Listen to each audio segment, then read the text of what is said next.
Hey, so I heard that you started your piano journey, and honestly, I'm so excited for you because I've been playing the piano for like 15 years and it is the most rewarding journey, and honestly, I can't wait for you to reach those like kind of later stages when you can just sit there and play this most beautiful piano music. And so I wanted to make this video kind of sharing with you some really valuable and practical advice just to set you up for success with this instrument. So the first thing that I'll say is that you need to have a realistic approach when it comes to learning the piano, and you need to understand what the #1 most important thing is when it comes to actually progressing and getting better at this instrument. We live in the best age to learn music, right? That's a fact, right? We have all of the information available online, right? We have so many resources that we can go to. We have so many online teachers that we can learn from, YouTube videos, courses, this, that, and the other. That's an incredible blessing, but at the same time, that's also a really big curse. What can happen is that you can kind of like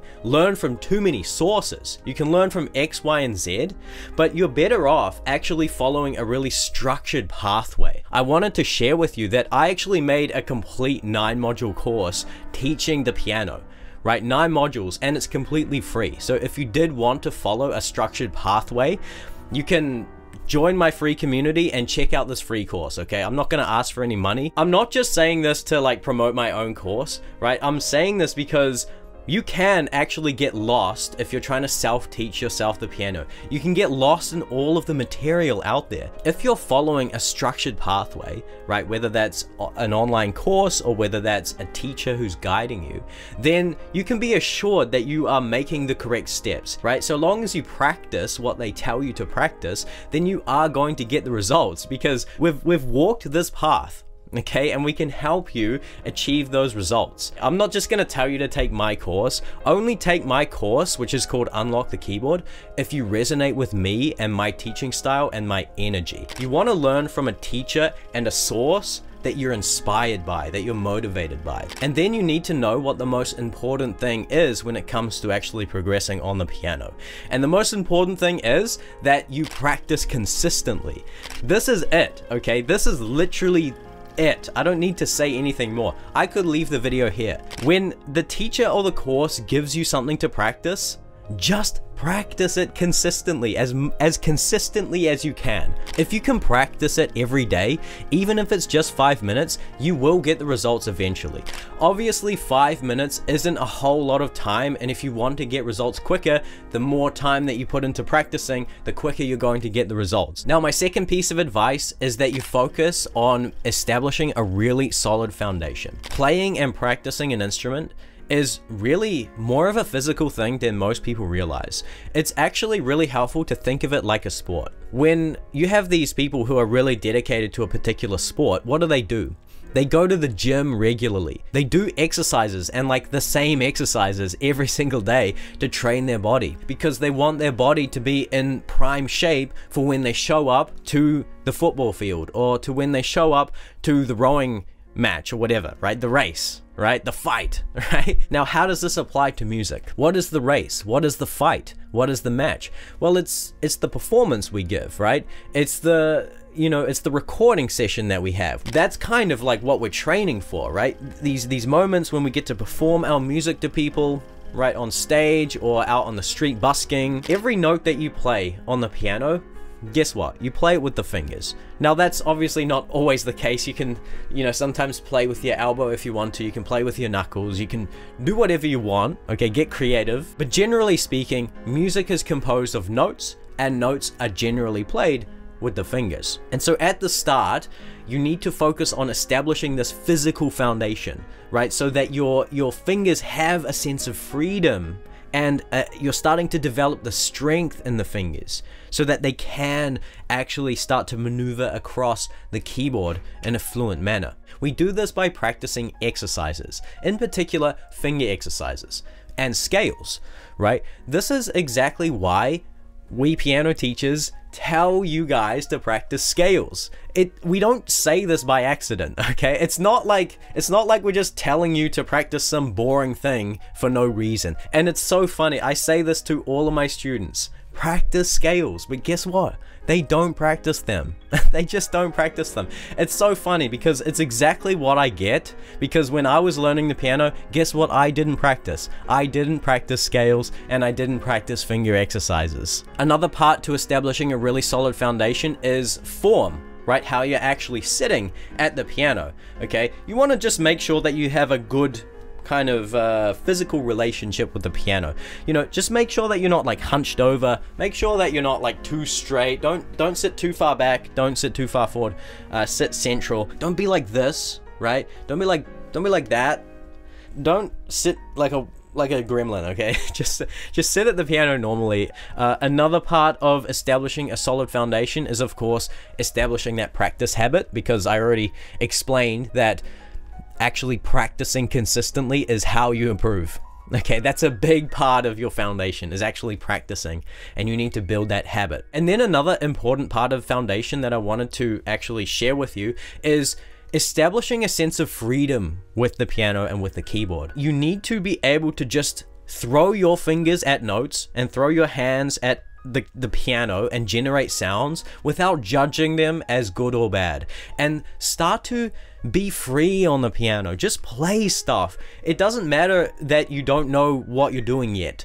Like, the whole point here is to be free on the instrument. Later on, when you actually have developed a technical foundation on the piano, you know how to play chords, you know how to play arpeggios and things like this. When you have those skills in your hands and in your fingers, you want to have the freedom to express them however you want, because when you have the freedom, that's going to allow you to improvise your own original ideas, compose your own original music, and ultimately become an original musician on the piano. And that's what you want. You want to become an original musician on the piano. And what can happen to some students is that they can practice all of these things and be very strict in their practice routine, but not develop the kind of freedom of taking what they're practicing and just like playing them and having fun with them. And then years down the line, they actually can't improvise. They are stuck to like sheet music, and they're stuck to playing the songs that they learn in an exact way, and they can't break out of the mold. You don't want that. You want to be free. You want to be able to sit at the piano on a Sunday morning with a cup of hot coffee, right? And you want to be able to just express whatever's on your mind and whatever's on your heart, right? That's music. That's what an instrument is so good for. It's such a great way to express ourselves. And so you really want to start to build that freedom into your playing, into how you approach the instrument. This is so important, okay? Really don't neglect this point. My third piece of advice for you is to learn the basics and practice them as much as you possibly can. This is actually how I structured my own piano course. It's all based on this idea that the basics are absolutely everything. Literally everything. There is this quote that I love called, "Do the basics, get 90% of the results." 90% of the results if you do the basics. And a lot of people hear this word basics and they think it's exactly that. They think, oh, it's just basic, right? Oh, I want to know the more advanced stuff. How do I sound good on the piano? Trust me when I say this, it's all basics.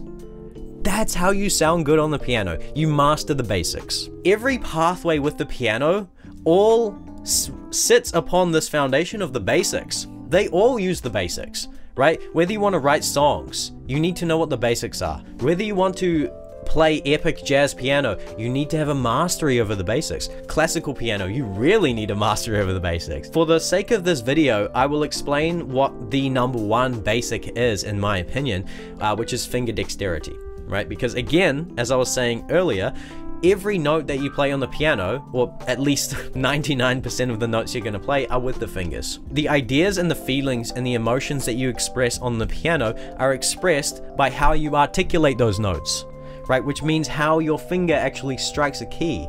Now, there is actually infinite depth to how your finger strikes a key. You need to train the fingers so that they are strong, they are flexible, they have endurance, so that you can articulate a note like that, or like that, or like this, or like that, or like that. That's how music works. It's all a matter of how you articulate your notes, right? And the kind of dynamics that you apply to those notes over the passage of the song that you're performing. So practicing finger exercises, in my opinion, and scales, is one of the most powerful things that you can practice. So if you don't know what else to practice, you can be assured that if you practice finger exercises, you're going to be okay.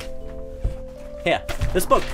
Just get this book, practice it consistently, and you're gonna get good. As simple as that.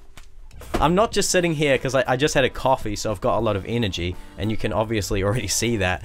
I'm not just like telling you for no reason. I started learning the piano when I was 12, but I didn't actually get good at the piano until I was 18. And why did I start getting good at the piano is because I actually started practicing finger exercises and scales. I actually started doing what my piano teacher told me to do all along.